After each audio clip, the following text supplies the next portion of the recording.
Assalamualaikum dan salam sukan untuk semua. Anda bersama saya Nur Zamri dalam Stadium RTM. Baik, kita mulakan dengan perkembangan ini. Isu penganjuran Sukan Commonwealth 2026 terus hangat dibincangkan. Terbaru, bekas pengarah Majlis Sukan Negara MSN, Datuk Ahmad Sapawi Ismail berpendapat memperkasa pembangunan atlet perlu jadi keutamaan berbanding menerima tawaran tuan rumah tamasya itu. Kita menghadapi satu kitaran pembangunan atlet yang tidak memihak pada kita. Sukma kita masih lagi menghadapi kesukaran untuk mendapatkan atlet untuk bersaing di peringkat sukma. Negeri-negeri banyak yang tidak mampu untuk menguruskan pembangunan atlet yang lebih baik dan berkesan. Jadi pada saya lebih baik kita tumpukan dalam membina jati diri pembangunan kita di peringkat dalaman terlebih dahulu sebelum kita cuba mempamerkan penguasaan kita di peringkat antarabangsa. Victoria, Australia yang sepatutnya menjadi tuan rumah Sukan Commonwealth 2026 menarik diri pada Julai tahun lepas disebabkan kenaikan kos penyelenggaraan. Rugutan itu, Persekutuan Sukan Commonwealth menawarkan suntikan dana 100 juta pound kepada Malaysia untuk menyelamatkan sukan 4 tahun sekali itu. Dalam pada itu, kesediaan dan kesiapsiagaan atlet tidak seharusnya menjadi masalah andai Malaysia memutuskan untuk menjadi tuan rumah Sukan Commonwealth 2026. Itu tegas legenda skuash negara, Datuk Nicole David. Jelas beliau sama ada Malaysia menganjurkan tamasya 4 tahun sekali itu atau tidak. Atlet negara perlu sentiasa menjalani latihan untuk penyertaan sukan utama lain. Athletes are already preparing for some of the Olympics, some for for me, I used to have to prepare every time Asian Games, Commonwealth Games, it's every 4 years. So we know that year is important. I have to get ready 2 years before or a few years before to make sure that happens as an athlete. But it probably will spur us more. I think some athletes that is in Malaysia, but it all depends on where it's going to be, and then we'll just be ready. And I think the athletes will just have to be ready for the task. That's our job. Sebelum ini, Menteri Belia dan Sukan Hannah Yeoh memberi jaminan semua aspek akan dipertimbangkan secara terperinci dalam mesyuarat Kabinet Jumaat ini. Sebelum keputusan berhubung tawaran untuk Malaysia menjadi tuan rumah Sukan Commonwealth 2026 dimuktamadkan. Kelayakan Piala Dunia 2026, Piala Asia 2027 di Maskat, pemain pertahanan Harimau Malaya Daniel Ting akui semangat kuat pasukan boleh jadi kunci penentu dalam perlawanan menentang Oman pada 22 Mac ini. Ketika ini, tahap kecergasan pemain menjadi tumpuan utama kerana kebanyakan mereka kurang bermain dalam perlawanan kompetitif sejak Januari. Situasi itu antara faktor yang mungkin menjadi penghalang buat pasukan kebangsaan.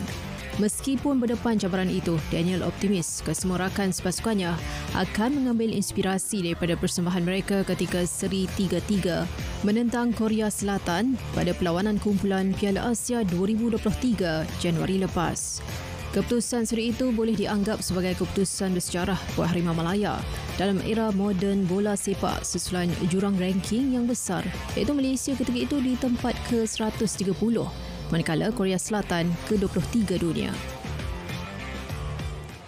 16 pemain dipanggil menyertai pasukan futsal negara bagi kejohanan jemputan 4 penjuru NSDF Futsal Championship Thailand 2024 di Stadium Notaburi dari 24 hingga 28 Mac ini.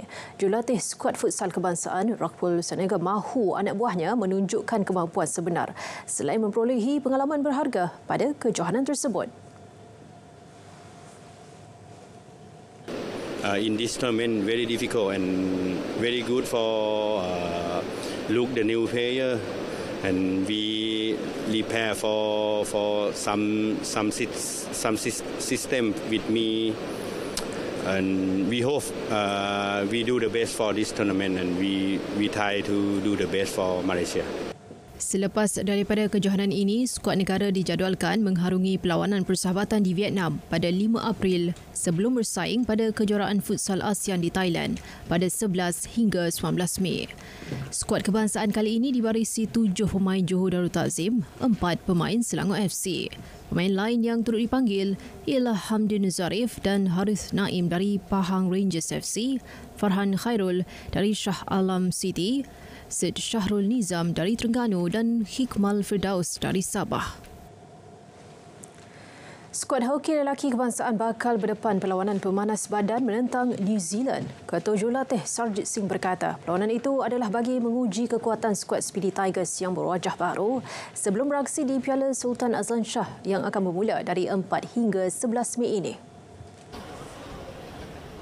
Sarjit terus memaklumkan pasukannya juga akan cuba aturkan perlawanan bersama Pakistan. Pada hari pertama sesi latihan skuad Speedy Tigers di Stadium Hoki Nasional Bukit Jalil malam tadi, Sarjit memaklumkan 42 pemain telah melaporkan diri. 4 pemain tidak dapat melaporkan diri atas sebab peribadi dan kecederaan. Minggu lepas, Sarjit telah memanggil 46 pemain daripada pasukan dalam Liga Hoki Malaysia bagi menyertai sesi latihan sehingga 30 Mac. Beliau berkata kem latihan itu bertujuan melihat kebolehan setiap pemain sebelum mereka dimuktamadkan kepada 30 orang bagi membentuk wajah baharu Speedy Tigers untuk mengharungi saingan Piala Sultan Azlan Shah dan Piala Negara-Negara di Poland. Menjelang saingan Liga Malaysia musim ini, Kelantan Darul Naim FC KDN FC mengumumkan Rizal Zamri Yahya sebagai penolong ketua jurulatih baharu pasukan itu. Perkara ini diumumkan pengurusan skuad Kijang Emas menerusi satu hantaran di platform media sosial rasmi. Rizal sebelum ini menggalas peranan sebagai pengarah pembangunan akar umbi KDN FC semasa pasukan itu dikenali sebagai Kelantan United FC. Selain Rizal, pengurusan pasukan terus mengumumkan pelantikan Ashari Muhammad Yusof sebagai penolong jurulatih dan Abdul Rahman Babas sebagai jurulatih penjaga gol. Pada musim 2023, pasukan itu menggunakan khidmat jurulatih Republik Czech, Thomas Trucha sebelum membawa masuk jurulatih Brazil, Alton Silva.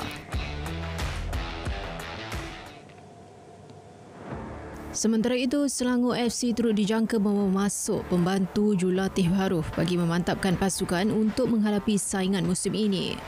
Menurut pengurus pasukan, Mahfizul Rusidin Abdul Rashid, ketika ini pihaknya sedang meneliti beberapa calon bagi mengisi kekosongan jawatan tersebut. Beliau turut tidak menolak kemungkinan kombinasi barisan kejurulatihan musim ini terdiri daripada ketua jurulatih tempatan dan pembantu import seperti dilakukan musim lepas. Sabtu lepas, Nizam Jamil diumum secara rasmi sebagai ketua jurulatih Selangor FC bagi musim 2024-2025. KL City turut mengumumkan pelantikan Miroslav Kiljanak sebagai ketua jurulatih baharu skuad City Boys bagi menggantikan Nenad Pesina. Kiljanak atau lebih dikenali sebagai Kuljo adalah pembantu kepada bekas pengendali KL City, Brian Hodak sebelum ini. Pelantikan jurulatih Croatia berusia 53 tahun itu diumumkan KL City menerusi platform media sosial mereka. Kuljanak dalam satu kenyataan melihat tanggungjawab itu sebagai satu penghormatan kepada dirinya. Beliau berharap dapat terus mengulangi kecemerlangan yang diraih KL City sejak beberapa musim lalu. Negeri Sembilan FC NSFC terus bertindak agresif dalam usaha membentuk skuad mantap musim ini. Setakat ini 4 pemain import telah ditandatangani termasuk pemain dari Myanmar, Hen Head Ong yang dipinjamkan sekali lagi dari Selangor FC untuk musim ini. Antara muka import baharu NSFC pada musim ini adalah pemain muda dari Jepun, Takumi Sasaki. Pemain tengah berusia 25 tahun itu sebelum ini beraksi dalam saingan J3. Sasaki juga pernah menganggotai skuad kebangsaan bawah 19 tahun Jepun serta berkebolehan beraksi di serata posisi, termasuk serangan. Turut serta dalam skuad NSFC adalah Aliu Abu Bakar yang bermain di posisi pertahanan tengah. Pemain itu beraksi 38 perlawanan bersama Khan Tengri FC dalam saingan Liga Perdana Kazakhstan musim lalu. Pencapaian terbaik Aliu ialah membantu negaranya memenangi Piala Dunia FIFA bawah 17 tahun pada edisi 2013.